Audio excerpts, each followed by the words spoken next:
नमस्कार दोस्तों, आप देख रहे हैं गेमर माइंड मोटिवेशन को। आज हम बात करने वाले हैं चाणक्य नीति के बारे में। इसमें श्री चाणक्य कहते हैं झूठ बोलना, ज्यादा उतावलापन दिखाना, छल कपट, मूर्खता, ये सभी प्रकार के दोष स्त्रियों में स्वाभाविक रूप से मिलते हैं। स्त्रियों के विषय में चाणक्य की उपयुक्त धारणा का कारण क्या रहा था, यह कहना तो कठिन है, परंतु सभी स्त्रियों में ये स्वाभाविक दुर्गुण हो ये तो संभव नहीं। चाणक्य के काल में स्त्री शिक्षा का निश्चित रूप से ही अकाल रहा होगा।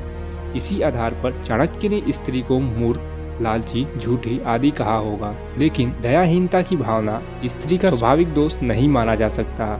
चाणक्य कहते हैं कि भोजन करने तथा उसे अच्छे तरह से पचाने की शक्ति हो तथा अच्छा भोजन समय पर प्राप्त हो, प्रेम करने के लिए अर्थात रति सुख प्रदान करने वाली उत्तम स्त्री के साथ संगन हो, खूब सारा धन हो, उस धन को दान करने का उत्साह हो, ये सभी सुख किसी तपस्या के फल के समान होता है, अर्थात कठिन साधना के बाद ही ये सुख प्राप्त होता है। आगे कहते हैं जिसका पुत्र आज्ञाकारी हो, स्त्री उसके अनुसार चलती हो, अर्थात पतिव्रता हो, जो अपने पास धन से संतुष्ट रहता है, उसका स्वर्ग यहीं पे है। और कहते हैं पुत्र वही है जो पिता भक्त है, पिता वही है जो अपने बच्चों का लालन पोषण करता है, और स्त्री वही है जिसके वजह से परिवार में सुख शांति हो। मित्र वही है जिसमें पूर्ण विश्वास हो, जो मित्र प्रत्यक्ष रूप से मधुर वचन बोलता है और पीठ पीछे अर्थात अप्रत्यक्ष रूप से आपके सारे कार्य में बाधा डालता हो। ऐसे मित्र को उसे घड़े के समान त्याग देना चाहिए जिसके भीतर विष भरा हो और ऊपर मुंह पर दूध भरा हो। बुरे मित्रों पर